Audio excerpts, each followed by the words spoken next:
A continuación, vamos a explicar el problema de la tarea académica 5, empezando con el problema número 1. Dado el siguiente problema que tenemos, que es un sistema donde nos piden minimizar una función objetivo con restricciones de desigualdad. En este caso, tenemos como nuestra función objetivo el 20 más y menos 2 al cuadrado más 2 por x menos 1 al cuadrado. Y como nuestras restricciones de desigualdad, tenemos y más 4x menor o igual a 3 y x menor o igual a y. Para la letra A nos piden hallar los puntos que cumplen las condiciones necesarias de primer orden. Este sería el teorema de Karosh-Tucker. Empezaríamos convirtiendo el problema dado en su función estándar, que sería el de maximización, pasando a maximizar y con la función objetivo pasando a tener el negativo como signo. Luego tendríamos que nuestras restricciones serían mayores o iguales a 0. Por tanto, empezaríamos definiendo el Lagrange con solo las variables y nuestros lambdas. Para esto hay que tener en cuenta que tenemos 4 condiciones que nos dicen el teorema justamente de Karosh-Tucker.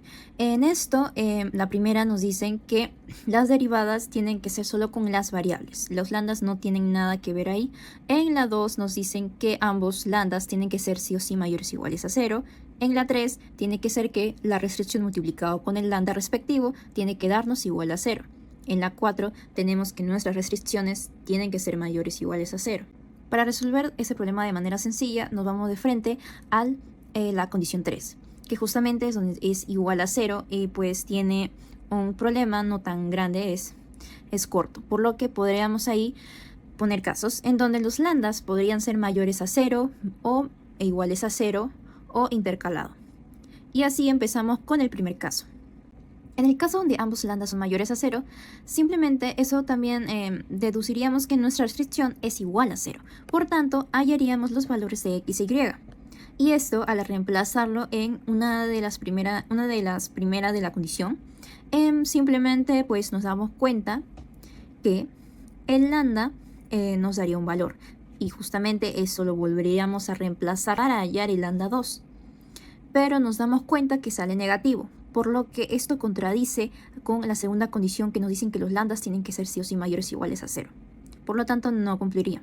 Ahora, en el caso donde dice que el lambda es mayor a 0 y el segundo lambda es igual a 0, por tanto, el lambda 1 al ser mayor a 0, eso significa de que la restricción tiene que ser igual a 0.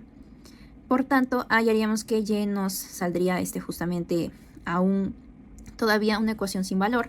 Así que, pero sabiendo que el lambda 2 es igual a 0, simplemente lo reemplazamos.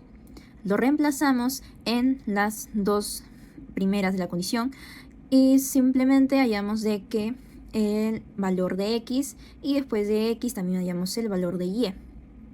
Por lo tanto, al hallar el lambda 1 nos damos cuenta que este sí es un valor positivo. Así que esto sí cumpliría que todos nuestros lambdas deben ser mayores o iguales a 0. Por lo tanto, este caso sería una de nuestros puntos eficientes que cumple el problema. Ahora con los otros dos casos, pues ya nos damos cuenta que es uno donde es igual a 0, el lambda, el segundo lambda cuando es mayor a 0. Ahora simplemente el lambda 2, pues la restricción del lambda 2 tendría que ser igual a 0. Hacemos la misma aplicación correspondiente a las derivadas de la variable de la primera condición, lo reemplazamos y hallaríamos el lambda, la ecuación del lambda 2 y de ahí hallaríamos k al igualar. Y una vez tendríamos ya nuestro valor de x y, pero al hallar el lambda 2 simplemente nos damos cuenta que es negativo. Esto ya contradiciría con la condición que nos dicen que deben ser mayores o iguales a 0, o sea, positivos. Ahora, en el otro caso, donde ambos son iguales a 0, fácilmente nos damos cuenta que no sería probable, porque aunque tengamos valores de x y, nos damos cuenta que hay una contradicción en la restricción, indicando que debe ser mayor o igual a 0, pero nos da negativo. Por lo tanto, contradiciendo y dándole razón al caso 2, en donde ahí sí cumple con las condiciones. Por lo tanto, tenemos nuestro punto único de las condiciones del Karosh-Tucker es simplemente el punto que hemos hallado del segundo caso, donde x es igual a 1/3, y es igual a 5/3, lambda 1 es igual a 2/3 y el lambda 2 es igual a 0. Ahora, en la parte B, nos dicen verificar si se cumplen las condiciones de suficiencia de segundo orden para máximo global. En este caso, hallaríamos la matriz hessiana, que es simplemente las derivadas correspondientes a las variables, siendo esta la doble derivada. Al hallarlo, simplemente, al reemplazarlo por lambda, pero ya acá tenemos ya De frente ya podríamos deducir de que por valores propios son definitiva negativa, porque ambos son negativos y por lo que deducir son estrictamente cóncava y por lo tanto son un punto máximo global. Esto indicaría que nuestro punto es el único que cumple con esta condición.